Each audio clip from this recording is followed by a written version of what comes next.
ओम गुरु ब्रह्मा गुरुर्विष्णु गुरुदेवो महेश्वरः गुरु साक्षात् परब्रह्म तस्मै श्री गुरुवे नमः। गुरुवे सर्वलोकानां विषजे भवरोगिणां निधये सर्वविद्यानां दक्षिणामूर्तये नमः। अज्ञानतिमिरान्धस्य ज्ञानाञ्जनशलाकया चक्षुरुन्मीलितं येन तस्मै श्री गुरुवे नमः। शङ्करं शङ्कराचार्यं केशवं बादरायणं सूत्रभाष्यकृतं वन्दे भगवन्तं पुनः पुनः। श्रुतिस्मृतिपुराणानाम् आलयं करुणालयं नमामि भगवत्पादं शङ्करं लोकशङ्करं सद्गुरुचरणारविन्दाभ्यो नमः। ॐ गणानां त्वा गणपतिगं हवामहे कविं कवीनामुपमष्ट्रवस्तमं ज्येष्ठराजं ब्रह्मणान् ब्रह्मणस्पद आनष्टन्मन्नोतिभिस्सेदसादनं श्रीमहागणाधिपतये नमः। प्रणो देवी सरस्वती वाजे एवेद्वाजने एवते धीनाम वित्र्यवत वाग्देव्यै नमः। कल्याणाद्भुत गात्राय कामितार्थप्रदायिने श्रीमद्वेंकटनाथाय श्रीनिवासाय मंगलम मंगलम कौसलेन्द्राय महनीय गुणात्मने चक्रवर्तितनूजाय सार्वभौमाय मंगलम वेद वेदांत वेद्याय मेघश्यामलमूर्ते हंसां मोहन रूपाय पुण्यश्लोकाय मंगलम इष्टदेवता कुलदेवता भूनीला समेत श्रीलक्ष्मी वेंकटेश्वर स्वामी देवता चरणारविंदाभ्यो नमः। ಜಗದ್ಗುರುಗಳಾಗಿರ್ತಕ್ಕಂತಹ ಶ್ರೀ ಶ್ರೀ ಶ್ರೀ ಭಾರತೀ ತೀರ್ಥ ಮಹಾಸ್ವಾಮಿಗಳು ಹಾಗೂ ಜಗದ್ಗುರುಗಳಾಗಿರ್ತಕ್ಕಂತಹ ಶ್ರೀ ಶ್ರೀ ಶ್ರೀ ವಿಧುಶೇಖರ ಭಾರತಿ ಮಹಾಸ್ವಾಮಿಗಳ ಚರಣಾರವಿಂದಗಳಲ್ಲಿ ಸಾಷ್ಟಾಂಗ ನಮಸ್ಕಾರವನ್ನು ಅರ್ಪಣೆ ಮಾಡ್ತಾ ಇವತ್ತಿನ ಈ ಭಾಗವನ್ನು ನಾವು ಆರಂಭ ಮಾಡೋಣ. ಸಭೆಗೆ ನಮಸ್ಕಾರ. ಹೋದ ಒಂದು ಭಾಗದಲ್ಲಿ ನಾವು ತ್ರಿವರ್ಗ ನಿಲಯ ಅನ್ನುವಂತಹ ಒಂದು ನಾಮವನ್ನು ಹೇಳಿ ಮುಗಿಸಿದ್ದುಂಟು. ಈಗ ನಾಮ ತ್ರಿಸ್ಥ ನೋಡಿ, ಹಲವಾರು ನಾಮಗಳನ್ನ ನಾವು ಹೇಳ್ತಾ ಬಂದಿದ್ದೀವಿ. ತ್ರಯಿ ತ್ರಿ ಅನ್ನುವಂಥದ್ದು ಅಂದರೆ ಮೂರು ಅನ್ನೋದಕ್ಕೆ ಎಂತಹ ವಿಶಿಷ್ಟವಾಗಿರ್ತಕ್ಕಂತಹ ಒಂದು ಅರ್ಥವನ್ನ ಹಾಗೂ ಅದರಲ್ಲಿರ್ತಕ್ಕಂತಹ ಆ ಸ್ವಾರಸ್ಯವನ್ನ ಇಲ್ಲಿ ಹೇಳ್ತಾ ಹೋಗ್ತಾ ಇದೆ. ನೋಡಿ, ಇಲ್ಲಿ ಮಾರ್ಕಂಡೇಯ ಪುರಾಣ ಈ ಒಂದು ತ್ರಿಸ್ಥ ಅನ್ನೋದ್ರ ಬಗ್ಗೆ ಏನು ಹೇಳುತ್ತೆ ಅಂದರೆ, ತ್ರಯೋಲೋಕಾಸ್ತ್ರಯೋ ದೇವಾಹ ತ್ರೈವಿದ್ಯಂ ಪಾವಕತ್ರಯಂ ತ್ರೀಣಿ ಜ್ಯೋತಿಂಷಿ ವರ್ಗಾಶ್ಚ ತ್ರಯೋ ಧರ್ಮ ದೇಯಸ್ತದ ಅಂತ ಹೇಳಿ. ಅಂದರೆ ತ್ರಯೋಲೋಕ ಅಂತಂದಾಗ ಮೂರು ಲೋಕಗಳು, ಭೂಲೋಕ, ಭುವರ್ಲೋಕ, ಸುವರ್ಲೋಕ ಅಂತ ಹೇಳಿ ಮೂರು ಲೋಕಗಳು. ಆಮೇಲೆ ತ್ರಯೋ ದೇವಾಹ ಮೂರು ಜನ ದೇವತೆಗಳು. ಯಾರು? ಎಲ್ಲ ದೊಡ್ಡ ಮೇಲ್ಪಂಕ್ತಿಯಲ್ಲಿರ್ತಕ್ಕಂತಹ ದೇವತೆಗಳ ಪೈಕಿ ಬ್ರಹ್ಮ, ವಿಷ್ಣು ಮತ್ತೆ ಮಹೇಶ್ವರ. ಆಮೇಲೆ ಇಲ್ಲಿ ಅಗ್ನಿಗಳ ಬಗ್ಗೆ ಹೇಳ್ತಾರೆ, ಪಾವಕತ್ರಯಂ ಅಂತ ಹೇಳ್ತಾರೆ. ಯಾವ್ಯಾವುದು ಅಂದರೆ ದಕ್ಷಿಣಾಯಣ, ಆಹವನೀಯ, ಗಾರ್ಹಪತ್ಯ. ನಾವೀಗಾಗಲೇ ಅಗ್ನಿ ಬಗ್ಗೆ ಹೇಳಿದಾಗ ಹೇಳಿದ್ವಿ ಮೂರು ರೀತಿಯ ಅಗ್ನಿಗಳು ಅಂತ ಹೇಳಿ. ಹಾಗಾಗಿ ಅಗ್ನಿ ದಕ್ಷಿಣ, ಆಹವನೀಯ ಮತ್ತೆ ಗಾರ್ಹಪತ್ಯ ಮೂರು ಅಗ್ನಿಗಳು. ಆಮೇಲೆ ತ್ರೀಣಿ ಜ್ಯೋತಿಷಿ ಅಂತಾರೆ, ಮೂರು ಜ್ಯೋತಿಗಳು. ಯಾವ್ಯಾವುದು ಅಂತಂದ್ರೆ ಅಗ್ನಿ, ಸೂರ್ಯ ಮತ್ತೆ ಚಂದ್ರ. ಜಗನ್ಮಾತೆಯ ಈ ಮೂರು ಕಣ್ಣುಗಳು ಅನ್ನುವಾಗ ನಾವು ಆ ಮೂರು ಜ್ಯೋತಿಗಳ ಬಗ್ಗೆ ಮಾಡಿದ್ದುಂಟು. ಅಗ್ನಿ, ಆಮೇಲೆ ಸೂರ್ಯ ಮತ್ತೆ ಚಂದ್ರರು ಅಂತ. ಹಾಗಾಗಿ ತ್ರೀಣಿ ಜ್ಯೋತಿಗಳು ಅಂತ ಹೇಳ್ತಾರೆ. ಮುಂದೆ ವರ್ಗಾಶ್ಚ, ಇದನ್ನ ಮುಂದಕ್ಕೆ ಏನ್ ಹೇಳ್ತಾನೆ ಅಂತಂದ್ರೆ ಮೂರು ಗುಣಗಳು ಹೇಳ್ತಾರೆ. ತ್ರಯೋ ಗುಣಾಶ್ಚ, ಮೂರು ಗುಣಗಳು ಯಾವುದು ಅಂದ್ರೆ ಸತ್ವ, ರಜಸ್, ತಮಸ್ ಅನ್ನುವಂತಹ ಮೂರು ಗುಣಗಳು. ಮೂರು ವರ್ಗಗಳು ಯಾವುದು ಅಂತ ಹೇಳಿದಾಗ ಧರ್ಮ, ಅರ್ಥ, ಕಾಮ. ಆಮೇಲೆ ಮೂರು ದೋಷಗಳು ಹೇಳ್ತಾರೆ. ಎಷ್ಟು ಚೆನ್ನಾಗಿ ಹೇಳ್ತಾರೆ ನೋಡಿ. ನೋಡಿ, ತ್ರಯೋ ಗುಣಾಹ ತ್ರಯ ಶಬ್ದಾಹ ತ್ರಯೋ ದೋಷಾಹ ತಥಾಶ್ರಮಾಹ ತ್ರಯ ಕಾಲಾಹ ತಥಾ ಅವಸ್ಥಾಹ ಪಿತರೋ ಅರ್ಹರ್ನೀಯಾಶದಯ ಅಂತ ಹೇಳ್ತಾರೆ. ಅಂದ್ರೆ ಮೂರು ಗುಣಗಳು, ಸತ್ವ, ರಜಸ್, ತಮಸ್ ಅನ್ನುವಂತಹ ಮೂರು ಗುಣಗಳು, ಮೂರು ದೋಷಗಳು, ವಾತ, ಪಿತ್ತ ಮತ್ತೆ ಕಫ. ಈ ಮೂರು ದೋಷಗಳೇನಾದರೂ ಆರೋಗ್ಯದಲ್ಲಿ ವ್ಯತ್ಯಾಸಗಳಾದ್ರೆ ಆರೋಗ್ಯದಲ್ಲಿ ವ್ಯತ್ಯಾಸಗಳಾಗ್ಬಿಡುತ್ತೆ ಅನ್ನೋ ಮಾತನ್ನ. ಮೂರು ಕಾಲಗಳು ಯಾವುದು ಅಂದ್ರಾಗ ಭೂತ, ವರ್ತಮಾನ ಮತ್ತೆ ಭವಿಷ್ಯತ್ ಅನ್ನುವಂಥ ಮೂರು ಕಾಲಗಳು. ಆಮೇಲೆ ಮೂರು ಅವಸ್ಥೆಗಳು, ಜಾಗ್ರತ್ ಸ್ವಪ್ನ ಸುಷುಪ್ತಿ ಅನ್ನುವಂಥ 3 ಅವಸ್ಥೆಗಳು.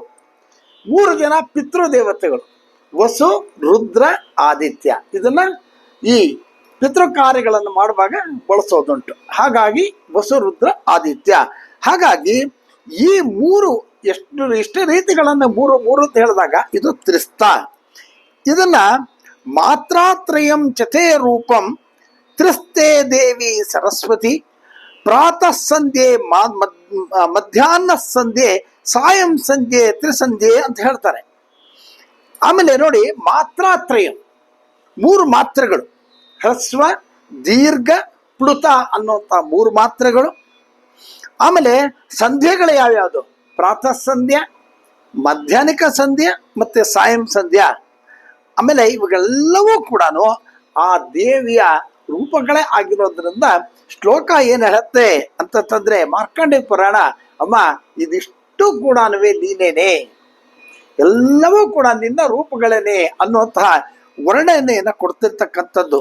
ಹಾಗಾಗಿ ಆ ಜಗನ್ಮಾತೆ ಇವೆಲ್ಲವನ್ನು ಹೊಂದಿರೋದ್ರಿಂದ ಆಕೆ ತ್ರಿಸ್ತ ಅಂತ ಹೇಳ್ತಾರೆ. ಆಮೇಲೆ ಮುಂದಿನ ನಾಮ ತ್ರಿಪುರ ಮಾಲಿನಿ. ನೋಡಿ, ನಾವೀಗಾಗಲೇ ಹೇಳಿದ್ವಿ, ಶ್ರೀಚಕ್ರದಲ್ಲಿರ್ತಕ್ಕಂತಹ ಒಂದು ಭಾಗದಲ್ಲಿ ಆ ಶ್ರೀಚಕ್ರದ ಒಂದು ಹಂತ ಯಾವುದಪ್ಪ ಅಂದ್ರೆ ಸರ್ವರಕ್ಷಾಕರ ಚಕ್ರ ಸ್ವಾಮಿನಿ. ರಕ್ಷಾಕರ ಚಕ್ರ ಅಂತಂತ ಅಂದಾಗ ಅಂತರ್ದಶಾರ ಅಂತಂದ್ರೆ 10 ತ್ರಿಕೋಣಗಳು ಇರ್ತಕ್ಕಂತಹದ್ದು. ಒಂದೊಂದು ಸ್ಟೇಜ್ ಅನ್ನು ಹೇಳಿದಾಗ ಕೆಳಗಡೆ ಇರ್ತಕ್ಕಂಥದ್ದು ತ್ರೈಲೋಕ್ಯ ಮೋಹನ ಚಕ್ರ ಅಂತ ಹೇಳಿ, ಆಮೇಲೆ ಸರ್ವಾಶಾ ಪರಿಪೂರಕ ಚಕ್ರ, ಸರ್ವ ಸಂಕ್ಷೋಭಣ ಚಕ್ರ, ಸರ್ವ ಸೌಭಾಗ್ಯ ಚಕ್ರ, ಸರ್ವಾರ್ಥ ಸಾಧಕ ಚಕ್ರ, ಆದ್ಮೇಲಿಂದ ಬರ್ತಕ್ಕಂಥದ್ದು ಸರ್ವ ರಕ್ಷಾಕರ ಚಕ್ರ. ಈ ಸರ್ವ ರಕ್ಷಾಕರ ಚಕ್ರ ಸ್ವಾಮಿನಿ ಅಂದ್ರೆ ಪ್ರತಿಯೊಂದು ಚಕ್ರಕ್ಕೂ ಕೂಡ ಒಂದೊಂದು ತ್ರಿಪುರಾಂಬ, ತ್ರಿಪುರ ಮಾಲಿನಿ, ಹಾಗೆ ಒಂದೊಂದೊಂದೊಂದು ಹೆಸರುಗಳು. ಹಾಗಾಗಿ ಆಯಾಯ ಚಕ್ರಕ್ಕೆ ಒಬ್ಬೊಬ್ಬ ದೇವತೆ. ಹಾಗಾಗಿ ಈ ಒಂದು ಸರ್ವ ರಕ್ಷಾಕರ ಚಕ್ರ ಸ್ವಾಮಿ ಯಾವುದಕ್ಕೆ ಅಂತಂದ್ರೆ, ಈ ಇದು ತ್ರಿಪುರ ಮಾಲಿನಿ ಬಂದು ಈ ಸರ್ವ ರಕ್ಷಾಕರ ಚಕ್ರಕ್ಕೆ ಅಧಿಪತಿ.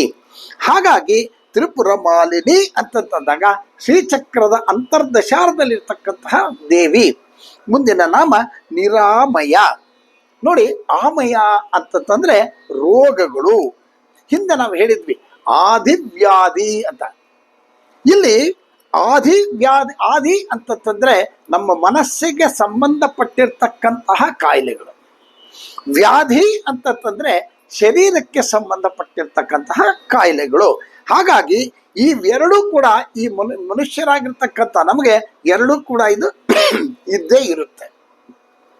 ಹಾಗಾಗಿ ಈ ಎರಡನ್ನೂ ಕೂಡ ಇಲ್ಲದೇ ಇರ್ತಕ್ಕಂತಹ ಆ ಜಗನ್ಮಾತೆ ನಿರಾಮಯ. ಹಾಗಾಗಿ ನಮ್ದು ಕರ್ಮ ಶರೀರಗಳು, ನಾವೆಲ್ಲ ಕರ್ಮ ಶರೀರವನ್ನು ಹೊಂದಿರತಕ್ಕಂತಹರು. ಹಾಗಾಗಿ ಈ ಕರ್ಮ ಶರೀರಕ್ಕೆ ಈ ಒಂದು ಆಮಯಗಳು, ಒಂದು ಆದಿ ಮತ್ತೆ ವ್ಯಾಧಿ ಅಂತಕ್ಕಂಥದ್ದು ಪೀಡಿಸೋದ್ರಿಂದ ಇಂತಹದ್ದು ಯಾವುದೂ ಕೂಡ ಜಗನ್ಮಾತೆಗೆ ಇಲ್ಲದೆ ಇರೋದ್ರಿಂದ ಆ ಜಗನ್ಮಾತೆ ನಿರಾಮಯ. ಮುಂದಿನ ನಾಮ ನಿರಾಲಂಬ. ಆಲಂಬ ಅಂತಂದ್ರೆ ಆಸರೆ ಅಥವಾ ಡಿಪೆಂಡೆನ್ಸಿ. ನಾವು ಈಗಾಗಲೇ ಹೇಳಿದ್ವಿ ಹಲವಾರು ಸತಿ, ಜಗನ್ಮಾತೆ ಯಾರ ಮೇಲೂ ಕೂಡ ಆಸರೆ ಹೊಂದಿಲ್ಲ ಅಥವಾ ಅವಲಂಬಿಸಿಲ್ಲ. ಅವಳು ಇಂಡಿಪೆಂಡೆಂಟ್. ಅವಳ ಮೇಲೆ ಈ ಪ್ರಪಂಚ ಲೋಕವೆಲ್ಲ ಕೂಡ ಅವಲಂಬಿಸಿರೋದ್ರಿಂದ, ಯಾವ ಒಂದು ಆಶ್ರಯನೂ ಇಲ್ಲದೆ ಇರೋದ್ರಿಂದ ಅವಳು ನಿರಾಲಂಬ. ಮುಂದಿನ ನಾಮ ಸ್ವಾತ್ಮಾರಾಮ ಅಂತ. ಸ್ವ ಆತ್ಮ ಅಂದ್ರೆ ತನ್ನ ಆತ್ಮದೊಡನೆ ಅವಳು ಕ್ರೀಡಿಸ್ತಕ್ಕಂಥ ಅವಳು. ಆದ್ರೆ ಇದು ಆನಂದ ಅನುಭವ, ಒಂದು ಆನಂದದ ಅನುಭವದ ಒಂದು ಸ್ಥಿತಿ. ಅಂತಹ ಸ್ಥಿತಿ ಯಾರು ಅಂತಂದ್ರೆ ಆ ಜಗನ್ಮಾತೆ ಲಲಿತಾ ತ್ರಿಪುರ ಸುಂದರಿ. ಇಲ್ಲಿ ಭಕ್ತಿ, ಸಾಧನೆ, ಉಪಾಸನೆ ಇಂಥದ್ದೆಲ್ಲವೂ ಕೂಡ ಆ ಭದ್ರವಾಗಿ ಹಿಡ್ಕೊಂಡು ಅದನ್ನೇ ಪಾಲಿಸ್ತಾ ಇದ್ದಾಗ ಬಾಹ್ಯ ಮತ್ತೆ ಅಥವಾ ಬಹಿರ್ಮುಖ ಈ ಹೊರಗಡೆ ಪ್ರಪಂಚವನ್ನ ಬಿಟ್ಟು ಅಂತರ್ಮುಖವಾಗಿ ಧ್ಯಾನವನ್ನ ಮಾಡ್ತಾ ಇದ್ದಾಗ ಈ ಒಂದು ಸ್ಥಿತಿಗೆ ಹೋಗದಾಗ ಅದು ಅಂತರ್ಮುಖ ಆರಾಧನೆ. ಆಗ ಅದು ಸ್ವಾತ್ಮಾರಾಮ ಆಗತ್ತೆ. ಅಂತಹ ಸ್ಥಿತಿನಲ್ಲಿ ಅವಳು ಲಭ್ಯವಾಗ್ತಾಳೆ. ಅಂತರ್ಮುಖ ಲಭ್ಯ ಅಂತ ನಾವು ಹಿಂದೆ ಹೇಳಿದ್ದುಂಟು. ಮುಂದಿನ ನಾಮ ಸುಧಾ ಸ್ಮೃತಿ. ಸುಧಾ ಸ್ಮೃತಿ ಅಂದ್ರೆ ಅಮೃತವನ್ನ ಕರುಣಿಸ್ತಕ್ಕಂಥವಳು, ಅಮೃತ ವರ್ಷಿಣಿ ಅಂತ ಹೇಳಿ. ಅಮೃತ ಅಂತಂದಾಗ ಅದು ಪ್ರವಾಹ, ಅಮೃತದ ಒಂದು ಪ್ರವಾಹ. ಈ ಶಂಕರ ಭಗವತ್ಪಾದರು ಸೌಂದರ್ಯ ಲಹರಿನಲ್ಲಿ ಒಂದು ಮಾತನ್ನು ಏನ್ ಹೇಳ್ತಾರೆ ಅಂತಂದ್ರೆ, ಕಿರಂತಿ ಮಂಗೇಭ್ಯ ಕಿರಣ ನಿಕುರಂಭಾಮೃತ ರಸಂ ಹೃದಿತ್ವ ಮಾದತ್ತೆ ಹಿಮಕರ ಶಿಲಾ ಮೂರ್ತಿಮಿವ ಯಹ ಅಂತ ಹೇಳ್ತಾರೆ. ತಾಯಿ ಹೇಗಿದ್ದಾಳೆ ಅಂತನ್ನೋದಾದ್ರೆ, ಅಮೃತದಲ್ಲಿ ಅವಳು ಅಮೃತದ ರೂಪದಲ್ಲಿ ಆ ಜಗನ್ಮಾತೆ ಇದ್ದಾಳಂತೆ. ಆಮೇಲೆ ಅವಳ ಶರೀರ ಚಂದ್ರಕಾಂತಿ ಶಿಲೆಯಂತೆ ಅತ್ಯಂತ ಶ್ರೇಷ್ಠವಾಗಿ ಕಾಣಿಸ್ತಾ ಇದೆ. ಈ ಚಂದ್ರಕಾಂತಿ ಶಿಲೆ ಅತ್ಯಂತ ಹೊಳಪಾಗಿ ತುಂಬ ಹೊಳಿತಾ ಇದ್ದಂತೆ.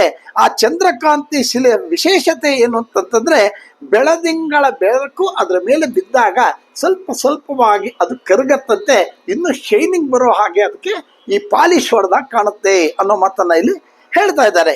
ಹಾಗೆ ತಾಯಿಯ ಶರೀರದಲ್ಲಿ ಇರ್ತಕ್ಕಂತಹ ಅತ್ಯಂತ ಶ್ರೇಷ್ಠವಾಗಿರ್ತಕ್ಕಂತಹ ಆ ಒಂದು ಜ್ಞಾನ ಕಾಂತಿ ಏನಿದೆ, ಇದರ ಜೊತೆ ಅದು ತೇವಾಂಶ ತರ ಕಾಣಿಸ್ತಾ ಇದೆ. ಅಂದ್ರೆ ಆ ಜಗನ್ಮಾತೆ ಅಷ್ಟು ಕರುಣಾಮಯಿ ಅನ್ನೋದನ್ನ ಇಲ್ಲಿ ಹೇಳ್ತಾ ಇದ್ದಾರೆ.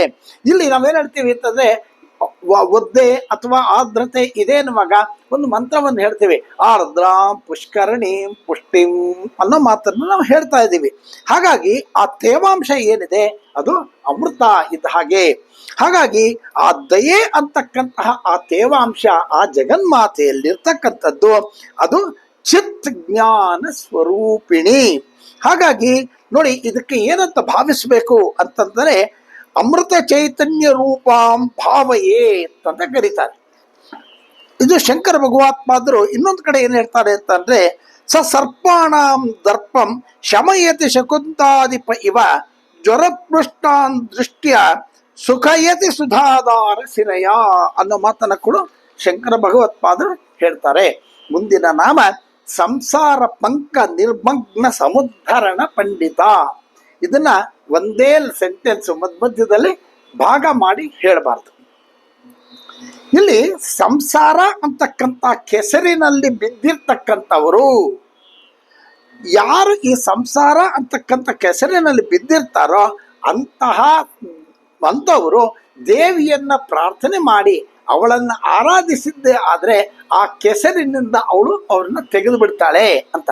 ನೋಡಿ, ಉದಾಹರಣೆಗೆ ಕೆಸರು ಅಂತ ನಾವು ಹೇಳಿದಾಗ, ನಾವು ನೀರಿನಲ್ಲಿ ಮುಳುಗಿದಾಗ ಕಣ್ಬಿಟ್ಟಾಗ ಕಾಣಿಸುತ್ತೆ ಏನಿದೆ ಅಂತ. ಕೆಸರಿನಲ್ಲಿ ಬಿದ್ದಾಗ ಕತ್ತಲು ಏನು ಕಾಣೋದೇ ಇಲ್ಲ. ಹಾಗೆ ಸಂಸಾರ ಅಂತಕ್ಕಂತಹ ಕೆಸರಿನಲ್ಲಿ ಬಿದ್ದಾಗ ಅದು ಬಹಳ ದುಃಖವಾಗಿರ್ತಕ್ಕಂಥ ಸಂದರ್ಭ. ಹಾಗಾಗಿ ಆ ಒಂದು ಕತ್ತಲಿನಿಂದ ಅವಳು ಬೆಳಕಿಗೆ ತರ್ತಾಳೆ.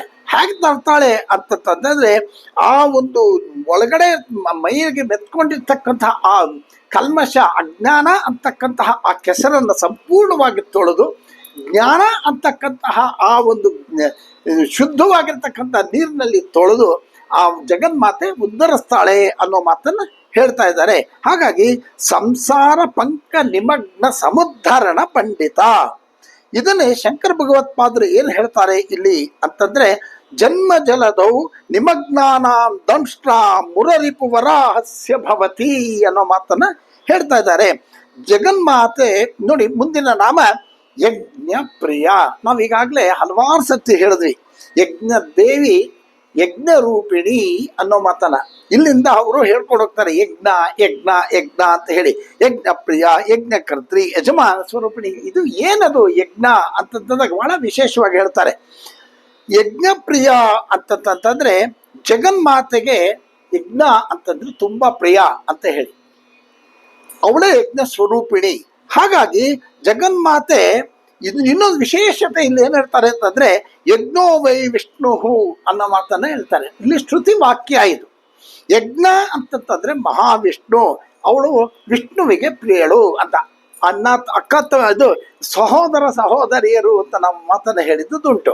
ಹಾಗಾಗಿ ಆ ವಿಷ್ಣುವಿಗೆ ಪ್ರಿಯ ಅಂದ್ರೆ ಯಜ್ಞ ಅಂತಂತಂದ್ರೆ ವಿಷ್ಣು ಅಂತಂದಾಗ ಅದೇ ಅವಳು ಪ್ರಿಯಳಾಗಿದ್ದಾಳೆ ಅನ್ನೋ ಮಾತನ್ನ. ಮುಂದಿನ ನಾಮ ಯಜ್ಞಕರ್ತ್ರಿ. ನೋಡಿ, ಆ ಯಾರು ಯಜ್ಞವನ್ನ ಮಾಡ್ತಾ ಇದ್ದಾರೋ ಮತ್ತೆ ಯಾರು ಯಜ್ಞವನ್ನ ಮಾಡಿಸ್ತಾ ಇದ್ದಾರೋ ಇಬ್ರು ಕೂಡ, ಅಂದ್ರೆ ಕರ್ತ ಮತ್ತೆ ಭೋಕ್ತ ಎರಡೂ ಕೂಡ ಅವಳೇ.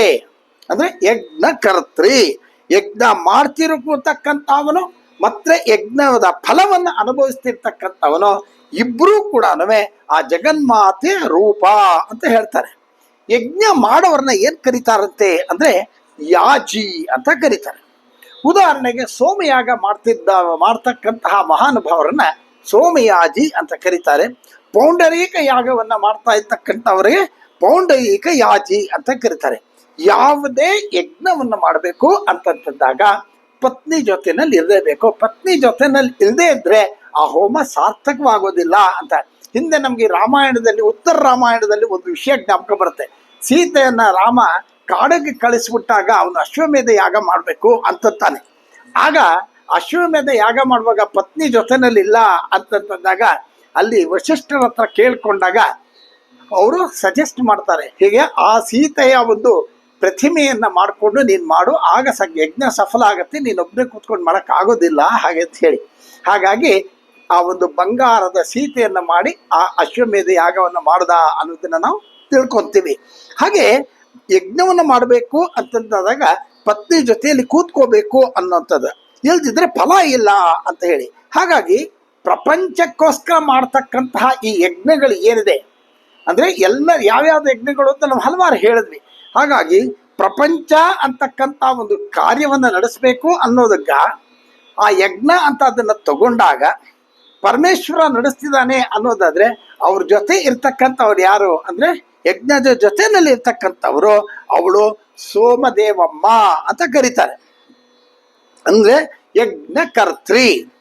ಯಾವುದೇ ಸೋಮವನ್ನ ಯಾರಾದ್ರೂ ಆಗ್ಲಿ ಆ ಯಜ್ಞ ಮಾಡ್ತಾ ಇರ್ತಕ್ಕಂತಹ ಜೊತೆನಲ್ಲಿ ಇರ್ತಕ್ಕಂತಹ ಆ ಸ್ತ್ರೀ ಅಥವಾ ಆ ಒಂದು ಮುತ್ತೈದೆಯನ್ನ ನೋಡಿದಾಗ ಜಗನ್ಮಾತೆ ರೂಪ ಅಂತ ತಿಳಿದು ನಮಸ್ಕಾರ ಮಾಡ್ಬೇಕಂತೆ. ಅಷ್ಟು ಶಕ್ತಿ ಅವ್ರಗಳಿಗೆ ಅಂತ ಹೇಳ್ತಾ ಇದ್ದಾರೆ. ಹಾಗಾಗಿ ಮುಂದಿನ ನಾಮ ಯಜಮಾನ ಸ್ವರೂಪಿಣಿ. ನೋಡಿ, ಯಜಮಾನ ಅಂತಂತಂದ್ರೆ ದೀಕ್ಷಿತರು. ಯಾರು ಯಜ್ಞವನ್ನ ಮಾಡ್ತಾ ಇದ್ದಾರೋ ಅವರು ದೀಕ್ಷಿತರು, ದೀಕ್ಷೆಯನ್ನ ಹೊಂದಿರತಕ್ಕಂಥವ್ರು. ನಾನು ಈ ಹೋಮವನ್ನ ಮಾಡ್ತೀನಿ ಅಥವಾ ಈ ಯಜ್ಞವನ್ನ ಮಾಡ್ತೀನಿ ಅಂತ ದೀಕ್ಷೆಯನ್ನ ಹೊಂದಿರತಕ್ಕಂಥವರು ಅದರವರು ದೀಕ್ಷಿತರು. ಜಗನ್ಮಾತೆ ಮಾಡ್ತಕ್ಕಂತಹ ಆ ಯಜ್ಞದಲ್ಲಿ ಭಾಗವಹಿಸ್ತಿರೋದ್ರಿಂದ ಆಕೆ ದೀಕ್ಷಿತ ರೂಪ ದೀಕ್ಷಿತನ ರೂಪದಲ್ಲಿ ಇರ್ತಕ್ಕಂಥ ಆದ್ರಿಂದ ಆ ಜಗನ್ಮಾತೆ ಅವಳು ಯಜಮಾನ ಸ್ವರೂಪಿಣಿ ಅಂತ. ಮುಂದಿನ ನಾಮ ಧರ್ಮಾಧಾರ. ಧರ್ಮಕ್ಕೆ ಆಧಾರವಾಗಿರ್ತಕ್ಕಂತಹ ಆ ಜಗನ್ಮಾತೆ, ಮತ್ತೆ ಧರ್ಮವೇ ಆಧಾರವಾಗಿ ಮಾಡಿರ್ತಕ್ಕಂಥವಳು ಯಾರು? ಆ ಜಗನ್ಮಾತೆ ಲಲಿತಾ ತ್ರಿಪುರ ಸುಂದರಿ. ಧಾರಣ ಧರ್ಮ ಮಿಥ್ಯಾಹುಹು ಅಂತಾರೆ. ಏನ್ ವಿಷಯ ಇದಕ್ಕೆ ಒಂದು ಉದಾಹರಣೆ ಏನ್ ಕೊಡಬೇಕು ಅಂತಂದ್ರೆ, ಒಂದು ರೈಲ್ ಹೋಗಬೇಕು ಅನ್ನೋದಾದ್ರೆ ಕಂಬಿಗಳು ಹೇಗೆ ಆಧಾರನೋ ಹಾಗೆ ನಮ್ಮ ಜೀವನ ಅಂತಕ್ಕಂತಹ ಒಂದು ಬಂಡಿ ಸಾಗಬೇಕು ಅಂದ್ರೆ ಧರ್ಮನೇ ಆಧಾರ. ಹಾಗಾಗಿ ಧರ್ಮವನ್ನ ಬಿಟ್ಟಾಗ ಏನಾಗುತ್ತೆ, ಈ ರೈಲು ಡಿರೈಲ್ ಆಗ್ಬಿಡುತ್ತೆ. ಕಂಬಿಯಿಂದ ರೈಲ್ ಈಚೆ ಬಂದಾಗೆ ನಮ್ಮ ಜೀವನ ಕೂಡ ಈಚೆ ಬಂದ್ಬಿಡುತ್ತೆ, ಸರ್ವನಾಶ ಆಗ್ಬಿಡುತ್ತೆ. ಹಾಗಾಗಿ ಆಧಾರಯುಕ್ತವಾದ ರೂಪಳಾಗಿರ್ತಕ್ಕಂತಹ ಆ ಜಗನ್ಮಾತೆಯ ರೂಪ ಧರ್ಮಾಧಾರ. ಇಲ್ಲಿ ನಾವು ಧರ್ಮ ಅಂತಕ್ಕಂಥದ್ದಕ್ಕೆ ನಾವು ಹಲವಾರು ಸತಿ ಹೇಳಿದ್ವಿ. ಯಾವುದು ಶಾಸ್ತ್ರ ಸಮ್ಮತವಾಗಿದೆಯೋ ಅಂತಹ ಶಾಸ್ತ್ರ ಸಮ್ಮತವಾಗಿರ್ತಕ್ಕಂತಹ ಆಚಾರವನ್ನು ಮಾಡೋದೇನೆ ಅದು ಧರ್ಮ ಅಂತ ಕರೀತಾರೆ. ಇದಕ್ಕೆ ಶ್ಲೋಕ ಏನು ಹೇಳ್ತಾರೆ ಅಂದ್ರೆ, ಯಸ್ಮಿನ್ ದೇಶೆ ಯ ಆಚಾರ ಪರಂಪರ್ಯಾ ಕ್ರಮಾಗತಃ ಆಮ್ನಾಯೈನ ವಿರುದ್ಧಶ್ಚ ಸಧರ್ಮ ಪರಿಕೀರ್ತಿತ ಅಂತ. ಇದು ಬಹಳ ಮುಖ್ಯವಾಗಿರ್ತಕ್ಕಂಥ ಒಂದು ವಿವರಣೆ. ಯಾವ ಪ್ರದೇಶದಲ್ಲಿ ಯಾವ ಆಚಾರ ಪರಂಪರಾಗತವಾಗಿ ಬಂದಿದೆಯೋ, ವೇದಕ್ಕೆ ಅವಿರುದ್ಧವಾಗಿದೆಯೋ ಅಂದ್ರೆ ವಿರುದ್ಧವಾಗಿ ಇಲ್ಲವೋ ಅದನ್ನ ಧರ್ಮ ಅಂತ ಕರೀತಾರೆ. ಇಲ್ಲಿ ಇನ್ನೊಂದು ಶ್ಲೋಕ ಏನ್ ಹೇಳ್ತಾರೆ ಅದಕ್ಕೆ ಅಂತಂದ್ರೆ, ಧರ್ಮೇ ಸರ್ವಂ ಪ್ರತಿಷ್ಠಿತಂ ಅಂತ ಕರೀತಾರೆ. ಧರ್ಮದಲ್ಲಿ ಏನೇ ಪ್ರತಿಯೊಂದು ಕೂಡ ಪ್ರತಿಷ್ಠಿತವಾಗಿದೆ ಅನ್ನೋ ಮಾತನ್ನ. ಮುಂದಿನ ನಾಮ ಧನಾಧ್ಯಕ್ಷ. ಧನಕ್ಕೆ ಆಕೆ ಅಧ್ಯಕ್ಷಳು. ಇಲ್ಲಿ ನಾವು ಧನ ಅಂದ ತಕ್ಷಣ ಹಣ ದುಡ್ಡು ಅಂತ ಅಲ್ಲ. ಇಲ್ಲಿ ಹಣ ಅಂತ ಅನ್ನೋದನ್ನ ನಾವು ಅರ್ಥೈಸ್ಕೊಳ್ದೇ ಇದ್ರೆ ಇನ್ನೇನ್ ಧನ ಅಂತಂದ್ರೆ ಈ ಧನ್ಯತೆಯನ್ನ ಕೊಡ್ತಕ್ಕಂಥವಳು. ಇಲ್ಲಿ ಉದಾಹರಣೆಗೆ ಧನ್ಯತೆ ಯಾವಾಗ ಸಿಗುತ್ತೆ? ನಮಗೆ ಅತ್ಯಂತ ಹೆಚ್ಚಾಗಿ ಹಸಿವಾಗಿದೆ ಅಂತ ಇಟ್ಕೊಳ್ಳೋಣ. ತುಂಬ ಹಸಿವಾಗ್ಬಿಟ್ಟಿದೆ ಅಂತ ಸಂದರ್ಭದಲ್ಲಿ ಇಷ್ಟು ದನ ತಗೊಂಡೋಗಿ ಮುಂದೆ ಸುರಿದ್ರೆ, ಇಷ್ಟು ಚಿನ್ನ ತಗೊಂಡೋಗಿ ಸುರಿದ್ರೆ ಅವನಿಗೆ ಹೊಟ್ಟೆ ತುಂಬೋದಿಲ್ಲ. ದನ ತಾನೇ ನಿನಗೆ ಬೇಕೋ ತಗೋ ಅಂತ ಹೊಟ್ಟೆ ತುಂಬೋದಿಲ್ಲ. ಆ ಹೊಟ್ಟೆ ಹಸಿರ್ತಕ್ಕಂಥ ಅವನಿಗೆ ಏನು ಬೇಕಾಗಿದೆ? ಅವನಿಗೆ ಆಹಾರ ಬೇಕು, ಅನ್ನ ಬೇಕು, ಹಣ್ಣು ಹಂಪ್ಲು ಏನೋ ಒಂದು ಬೇಕು, ಅವನಿಗೆ ಶಕ್ತಿ ಬರ್ತಕ್ಕಂಥದ್ದು ಬೇಕು. ಹಾಗಾಗಿ ಆ ಸಂದರ್ಭಕ್ಕೆ ಧನ ಯಾವುದು ಅಂತಂದರೆ ಆ ಅನ್ನವೇ, ಅವನಿಗೆ ಸಿಕ್ಕಿರ್ತಕ್ಕಂಥ ಆಹಾರವೇ ಧನ. ಹಾಗೆ ಯಾರಿಗೆ ತುಂಬ ದಾಹ ಆಗೋಗಿದೆ, ಅವನಿಗೆ ಬೇರೆ ಏನು ಕೊಟ್ಟರು ಆಗೋದಿಲ್ಲ. ಅಪ್ಪ ನೀನು ಏನು ಕೊಡಬೇಡ, ನನಗೆ ನೀರು ಕೊಟ್ಬಿಡು ಸಾಕು ಅಂತಾರೆ. ಹಾಗಾಗಿ ಆ ದಾಹವನ್ನ ತಣಿಸ್ತಕ್ಕಂತಹ ಶಕ್ತಿ ಎಲ್ಲಿದೆ? ಆ ನೀರಿನಲ್ಲಿದೆ. ಆ ಸಂದರ್ಭಕ್ಕೆ ಆ ದಾಹವನ್ನ ತಣಿಸ್ತಕ್ಕಂತಹ ಶಕ್ತಿ ಇರ್ತಕ್ಕಂತಹ ಆ ನೀರೇ ಅವನಿಗೆ ಧನ ರೂಪದಲ್ಲಿರುತ್ತೆ.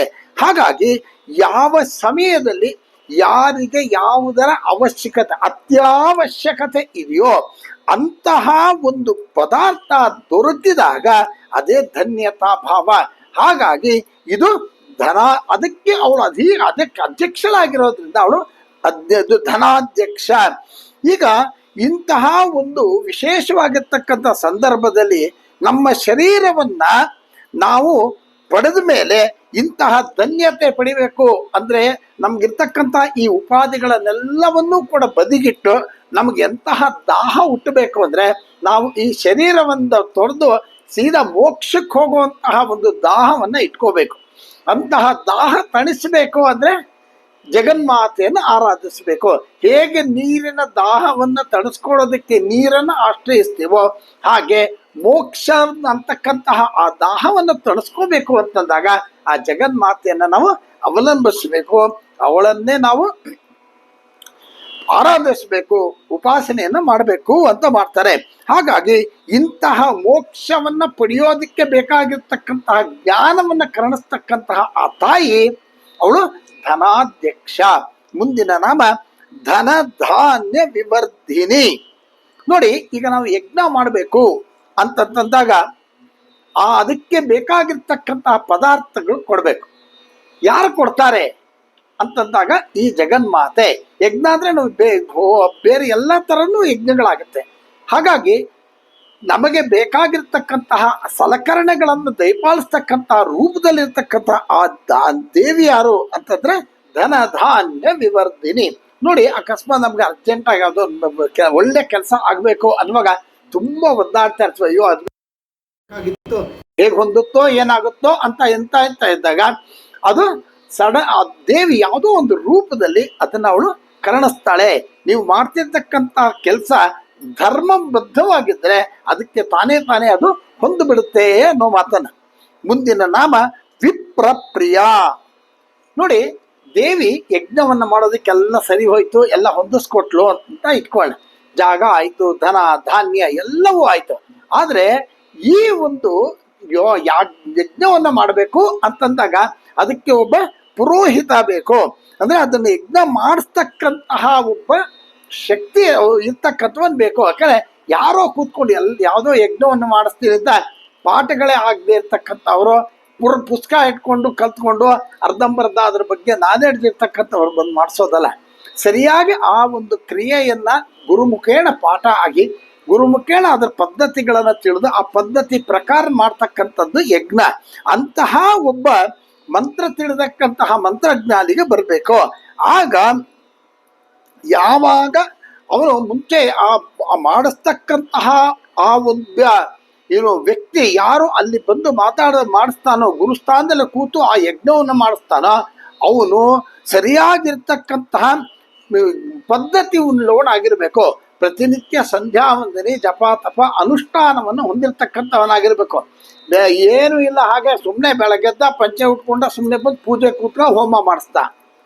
ಆ ಮಾಡ್ತಕ್ಕಂಥ ಆ ವ್ಯಕ್ತಿ ಕೂಡ ಅವನು ಪ್ರತಿನಿತ್ಯ ಸ್ನಾನ ಸಂಧ್ಯಾ ವಂದನೆ ಜಪ ಅನುಷ್ಠಾನಗಳನ್ನು ಮಾಡಿರ್ತಕ್ಕಂಥವನಾಗಿರ್ಬೇಕು. ಆಗಲೇ ಅದಕ್ಕೆ ಒಂದು ಶಕ್ತಿ ಉಂಟಾಗತ್ತೆ ಅವಾಗಲೇ ಆ ಒಂದು ಮಾಡ್ತಕ್ಕಂತಹ ಹೋಮಕ್ಕೆ ಶಕ್ತಿ. ಇಲ್ಲ ಅಂದ್ರೆ ಬರೀ ಒಂದು ಶಬ್ದ ಆಗ್ಬಿಡುತ್ತೆ ಅನ್ನೋ ಮಾತನ್ನ ಇಲ್ಲಿ ಹೇಳ್ತಾ ಇರ್ತಾರೆ. ಆಚಾರವಂತನಾಗಿರ್ತಕ್ಕಂತಹ ಆ ಯಜ್ಞ ಮಾಡಿಸ್ತಕ್ಕಂತಹ ಆ ಪುರೋಹಿತ ಏನಿದ್ದಾನೆ ಆ ರೂಪದಲ್ಲಿ ಅವಳು ಬಂದು ಕೂತ್ಕೊಂಡು ಮಾಡಿಸ್ತಾಳೆ. ಹಾಗಾಗಿ ಅಂತಹ ವಿದ್ಯಾವಂತನನ್ನ ಸರಿಯಾಗಿ ಮಾಡಿಸ್ತಕ್ಕಂಥವನ್ನ ಅವಳು ಒಪ್ಕೊಂತಾಳೆ. ಹಾಗಾಗಿ ಅವಳು ವಿಪ್ರಪ್ರಿಯ. ನೋಡಿ ಇಲ್ಲಿ ಇದಕ್ಕೊಂದು ಶ್ಲೋಕ ಏನ್ ಹೇಳ್ತಾರೆ ಅಂದ್ರೆ, ಜನ್ಮನ ಬ್ರಾಹ್ಮಣೋ ಜ್ಞೇಯ ಸಂಸ್ಕಾರೈ ದ್ವಿಜ ಉಚ್ಯತೆ ವಿದ್ಯೆಯ ಯಾತಿ ವಿಪ್ರತ್ವಂ ತ್ರಿಬಿಷ್ಟ್ರೋತ್ರಿಯ ಉಚ್ಯತೆ ಅಂತ. ಹುಟ್ಟಿದಾಗ ಅವನು ಬ್ರಾಹ್ಮಣ ಕುಲದಲ್ಲಿ ಹುಟ್ಟಿದ್ರು ಕೂಡ ಉಪನಯನ ಆದ್ಮೇಲೆ ಅವನು ದ್ವಿಜ ಅನ್ನಿಸ್ಕೋತಾನೆ, ಅಲ್ಲೂ ಬ್ರಾಹ್ಮಣ ಅನ್ನಿಸ್ಕೊಳ್ಳೋದಿಲ್ಲ. ಆಮೇಲೆ ವೇದಶಾಸ್ತ್ರಗಳನ್ನ ಅಭ್ಯಾಸ ಮಾಡ್ತಕ್ಕಂತಹ ವೇದಶಾಸ್ತ್ರವನ್ನ ಕಲಿತೇವೆ, ಅದನ್ನ ಅನುಷ್ಠಾನದಲ್ಲಿ ಇಟ್ಕೊಂಡಿರ್ತಕ್ಕಂಥವನು, ಇವೆಲ್ಲವನ್ನೂ ಇಟ್ಕೊಂಡಿದ್ದವನು ಶ್ರೋತ್ರಿಯ ಅಥವಾ ಬ್ರಾಹ್ಮಣ ಅಂತ ಕರೆಸ್ಕೋತಾನೆ ಅಂತ ಹೇಳಿ. ಮುಂದಿನ ನಾಮ ವಿಪ್ರರೂಪ. ಈಗ ಈ ಮೇಲ್ಗಡೆ ಏನೇನು ವಿವರಗಳಿಗೆ ಹೇಳಿದ್ವಿ ಅದಷ್ಟುಗಳನ್ನ ಅವನು ಪರಿಪಾಲನೆ ಮಾಡ್ತಕ್ಕಂಥವನು, ಶ್ರದ್ಧಾ ಭಕ್ತಿ ಉಳ್ಳಂತವನಿಗೆ ಅವನು ವಿಪ್ರರೂಪನಾಗಿರೋದ್ರಿಂದ ಅಂತಹ ವಿಪ್ರರೂಪಿಯಾಗಿರ್ತಕ್ಕಂತಹ ಅವನನ್ನ ಇವಳು ಇಷ್ಟಪಡ್ತಾಳೆ. ಅಂದ್ರೆ ಆ ರೂಪದಲ್ಲಿ ಅವಳು ಇದ್ದಾಳೆ ಅಂತ. ನಾವು ಹೇಳ್ತೀವಿ ಯಾವತ್ತೀರ್ವೇ ದೇವತಾಸ್ತ ಸರ್ವಾವೇದಿ ಬ್ರಾಹ್ಮಣೇ ವಸಂತಿ ಅಂತ ಹೇಳಿ ಕೆಲವು ಸಂದರ್ಭಗಳಲ್ಲಿ ಈ ಮಂತ್ರಗಳು ಹೇಳೋದುಂಟು. ಹಾಗಾಗಿ ಈ ವಚನ ಹೇಳಿದಂಗೆ ಸಕಲ ವೇದಾಧ್ಯಯನ ಸಂಪನ್ನನಾಗಿರ್ತಕ್ಕಂಥ ಬ್ರಾಹ್ಮಣನಲ್ಲಿ ದೇವತೆಗಳು ವಾಸ ಮಾಡ್ತಾರೆ ಅನ್ನೋ ಮಾತನ್ನ. ಹಾಗಾಗಿ ಜಗನ್ಮಾತೆಯ ಸ್ವರೂಪವನ್ನ ಕರತಲಾ ಮಲಕದಂತೆ ಅಪರೋಕ್ಷವಾಗಿ ತಿಳಿದಿರ್ತಕ್ಕಂತಹ ಆ ಜ್ಞಾನಿಯಾದ ಬ್ರಾಹ್ಮಣೆ ಅವಳು ವಿಪ್ರ ಅಂತ ಕರೀತಾರೆ. ಬ್ರಾಹ್ಮಣ ವೈ ಸರ್ವ ದೇವತಾ ಅಂತ ಶ್ರುತಿ ಕೂಡ ಹೇಳುತ್ತೆ. ಹಾಗಾಗಿ ವಿಪ್ರರು ಸರಿ ಈಗ ಹೇಳಿರ್ತಕ್ಕಂಥ ಆ ಜ್ಞಾನವನ್ನು ಹೊಂದಿರತಕ್ಕಂತಹ ಆ ವಿಪ್ರರು ದೇವತಾ ಸ್ವರೂಪರು ಅನ್ನೋ ಮಾತನ್ನ ಹೇಳ್ತಾರೆ. ಮುಂದಿನ ನಾಮ ವಿಶ್ವಭ್ರಮಣಕಾರಿಣಿ.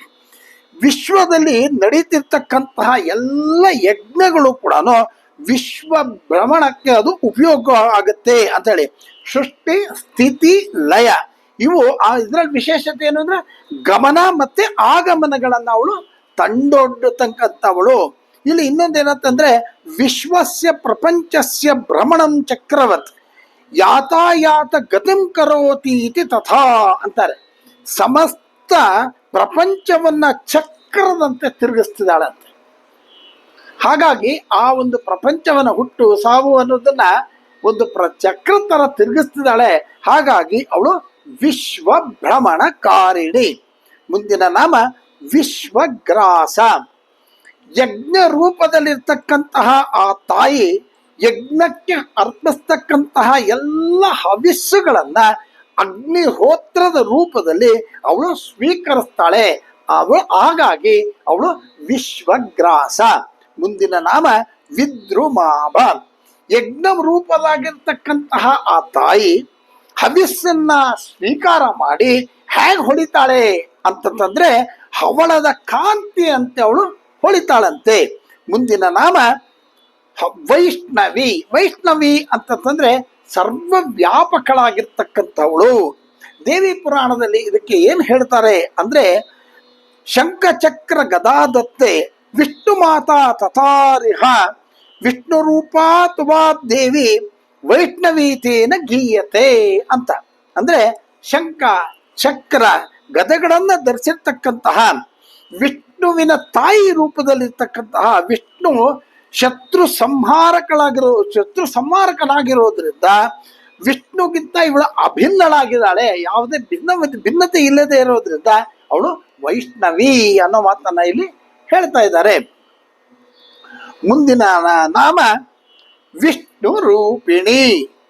ನೋಡಿ ಲಲಿತೋಪಾಖ್ಯಾನದಲ್ಲಿ ಏನು ಹೇಳ್ತಾರೆ ಅಂದ್ರೆ, ಮಮೈವ ಪೌರುಷಂ ರೂಪಂ ಗೋಪಿಕಾ ಜನಮೋಹನಂ ಅಂತಾರೆ.